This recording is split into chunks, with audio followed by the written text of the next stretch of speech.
Bom dia, graça e paz, que Deus abençoe o seu dia, que realmente seja um dia agradável, um dia divertido, um dia que você aproveite bem, porque este é mais um presente que Deus tem dado a você. Eu gostaria de compartilhar com você João capítulo 3, do verso 14 em diante, diz assim: do mesmo modo como Moisés levantou a serpente no deserto, assim também é necessário que o Filho do Homem seja levantado, para que todo aquele que nele crê tenha a vida eterna. Porque Deus amou o mundo de tal maneira que deu o seu Filho unigênito, para que todo aquele que nele crê não pereça, mas tenha a vida eterna. Porquanto Deus enviou o seu Filho ao mundo, não para que condenasse o mundo, mas para que o mundo fosse salvo por ele.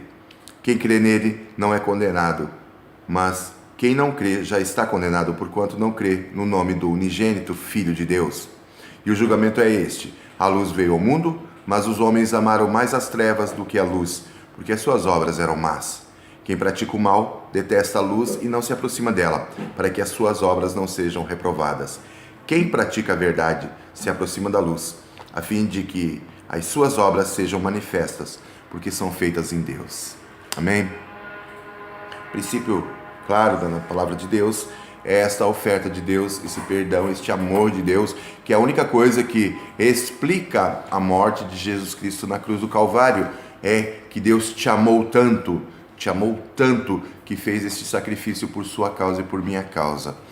Quando nós olhamos para a cruz, nós temos que ver duas coisas. Primeiro, a ofensa que foi feita, o nosso pecado, como é horrível, como é terrível, como é desgraçado, como é maldito o pecado que nós cometemos, a nossa opção de ficar afastado de Deus, de fazer a nossa própria vontade, de buscar somente os nossos desejos, planos, sonhos.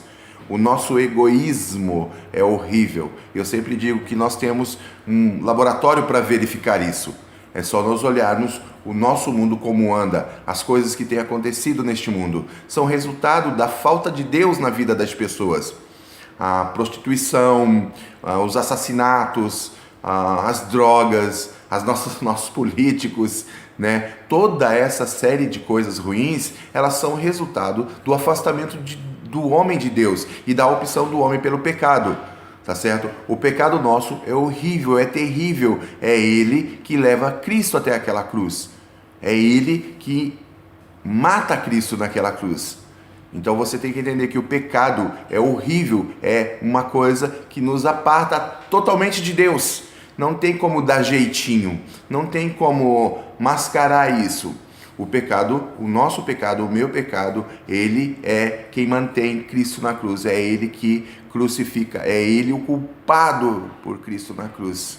Então entenda, esse é o primeiro motivo. Esse Deus de amor, ele sacrifica o seu filho único, o único gerado dele. Ele sacrifica o filho dele por causa e culpa do seu pecado e do meu pecado. Tá certo? Segunda coisa que nós devemos olhar e ver quando olhamos para a cruz é o tamanho do amor de Deus. É o tamanho da oferta de Deus pela sua e pela minha vida. O quanto Deus se importa com você. O quanto Deus se interessa pela tua vida, pela tua existência. Na verdade, a gente tem que entender que Deus não nos quer dar coisas que nos agradem hoje. Ele quer mais que isso. Ele quer nos dar Ele nos dá a sua pessoa. Tanto é que em Cristo, João 1,12 vai dizer: mas a todos quantos o receberam, deu-lhes o poder de serem feitos filhos de Deus. Ou seja, em Cristo Jesus, neste amor maravilhoso de Deus, nós somos tornados filhos de Deus. Não apenas sermos perdoados, não apenas sermos descendentes, mas agora nós somos filhos de Deus em Cristo Jesus. E essa oferta não tem como pagar, não tem como eu e você pagar por isso. Deus nos deu porque Ele nos ama, Deus nos deu porque Ele é bondoso, porque Ele é misericordioso, gracioso, santo, rico e agradável. Deus é, nós somos desprovidos de tudo isso, mas Deus nos oferta o seu perdão. Então, duas coisas que fiquem claras: o estado humano, você vê na cruz do Calvário, quando Cristo sofre, quando Cristo sangra, quando Cristo sente dor, quando Ele não consegue respirar, quando ele se esforça para subir nos pés que estão cravados naquela madeira, para poder respirar. Todo o sofrimento que ele passou é culpa do nosso pecado. É culpa minha. É minha culpa. Eu não queria, mas ele passou por isso. Ele não merecia, mas passou por isso. Para que eu e você entendêssemos a extensão deste amor de Deus, que nos dá o perdão quando nós não procurávamos nada, quando nós só queríamos saber de nós mesmos, quando nós só queríamos viver para nós mesmos, egoisticamente, fazendo as nossas vontades. O amor de Deus é fantástico, é tremendo, e este amor é derramado por você todos os dias. Deus oferta perdão para você hoje, Deus oferta, estende sua mão para você hoje, para mim hoje. Vamos pegar essa mão e vamos com Cristo para o céu. Tenha um bom dia, Deus te abençoe, pense nisso, pense muito nisso, e Deus te abençoe, em nome do Senhor Jesus Cristo. Tenha um ótimo dia.